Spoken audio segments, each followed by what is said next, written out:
नमस्कार, दीप्स किचन मराठीमध्ये मी दीपाली आपलं मनापासून स्वागत करते। चला तर मग आजच्या आपल्या रेसिपीला सुरुवात करूयात।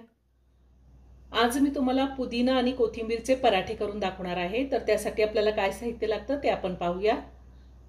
मी पराठे करण्यासाठी 2.5 कप गव्हाचं पीठ घेतलेलं आहे। 1 वाटी पुदिना स्वच्छ धुवून घेतलाय, अर्धी वाटी कोथिंबीर पण स्वच्छ धुवून घेतलेली आहे। एक लहान साईजची वाटी मी दही घेतले, 4 हिरव्या मिरच्या, 4 लसणाच्या पाकळ्या, मिरचीचं प्रमाण तुम्ही तुमच्या आवडीनुसार कमी किंवा जास्त घेऊ शकता, 1 चमचा जिरे आणि 2 चमचे 2 पोहे खायचे चमचे मी तेल घेतले, चवीनुसार मीठ लागणार आहे। सगळ्यात आधी आपल्याला पुदिना, कोथिंबीर, हिरवी मिरची, लसूण, जिरे याचं वाटण तयार करून घ्यायचंय। मी मिक्सरच्या भांड्यामध्ये पुदिना काढून घेते, त्यातच आपल्याला कोथिंबीर घ्यायची आहे, हिरवी मिरची, लसूण, जिरे आणि मीठही घालायचंय।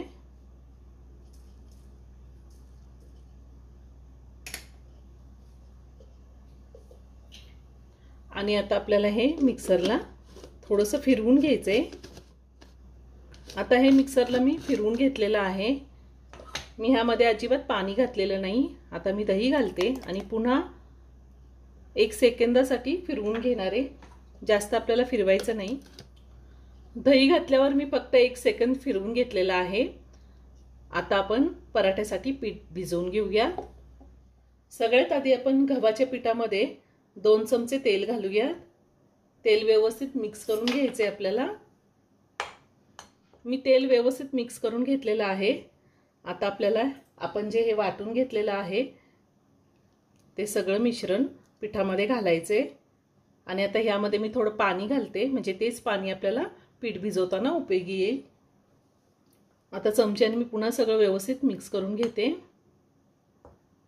आपण ज्या पद्धतीने चपातीला पीठ भिजवतो अगदी आपल्याला तसंच पीठ भिजवायचे, जास्त घट्टही नाही आणि जास्त पातळही नाही।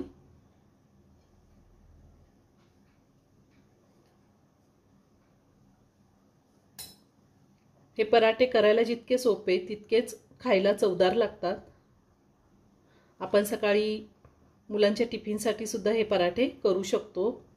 खरं तर सकाळचे 5 वाजलेले आहेत आणि मी सुद्धा माझ्या मुलीच्या टिफिनसाठीच हे पराठे करते।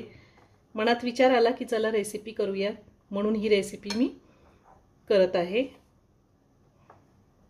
आता थोडं थोडं पाणी घालून मी हे पीठ भिजवून घेणार आहे।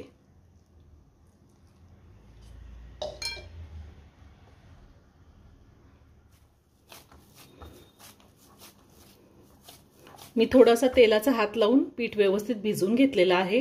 आता हे पीठ मी साधारण 5 मिनिटं झाकून ठेवणार आहे आणि त्यानंतर आपण पराठे करूयात।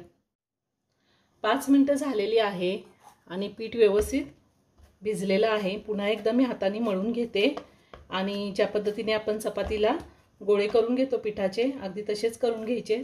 तुम्हाला पराठे लहान मोठे कशा आकाराचे हवे आहेत तसे तुम्ही गोळे करून घेऊ शकता। मी ह्या पद्धतीने ह्या साईजचेच गोळे करून घेणार आहे।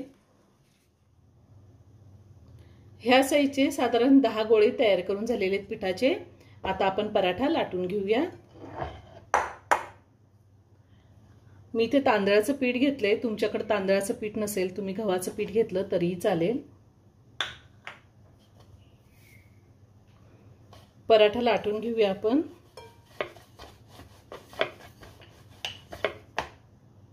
आपण जसं चपातीला मधोमध तेल लावतो अगदी तसंच मी थोडं लावून घेतलेले।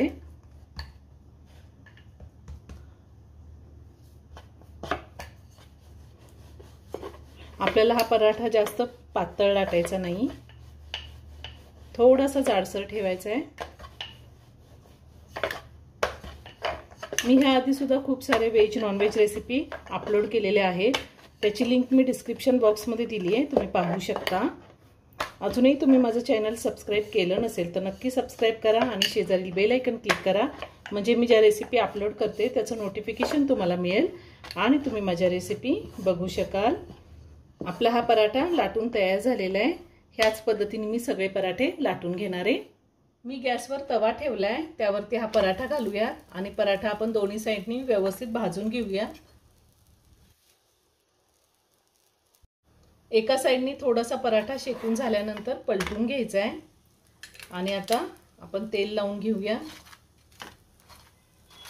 हा पराठा लोणचं, दही, सॉस कशासोबतही खाऊ शकतो। अगदी असाचही खाल्ला तरी खूप छान होतो। पुन्हा पलटी करून घेऊया आणि दुसऱ्या साईडनी सुद्धा तेल लावूया।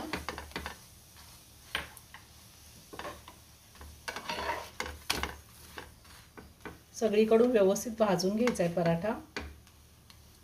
पराठा आपला चांगला भाजून झालेला आहे, मी काढून घेते आणि ह्याच पद्धतीने राहिलेले सगळे पराठे भाजून घेते। आपला हाही पराठा भाजून झालेला आहे, मी काढून घेते। तयार झाला पुदिना कोथिंबीरचा पराठा। खूप छान होतो हा पराठा। तुम्ही सकाळी टिफिनसाठी किंवा नाश्त्यासाठी सुद्धा बनवू शकता। दही, सॉस, लोणचं कशासोबतही खाऊ शकतो। असाचही खाल्ला तरी एकच नंबर लागतो। नक्की करून पहा। व्हिडिओ जर आवडला तर व्हिडिओला लाईक आणि शेअर करायला विसरू नका। रेसिपी आवडली असेल तर कमेंट करून नक्की कळवा। पुन्हा भेटूया अशाच एका छानशा साध्या आणि सोप्या रेसिपी बरोबर। धन्यवाद।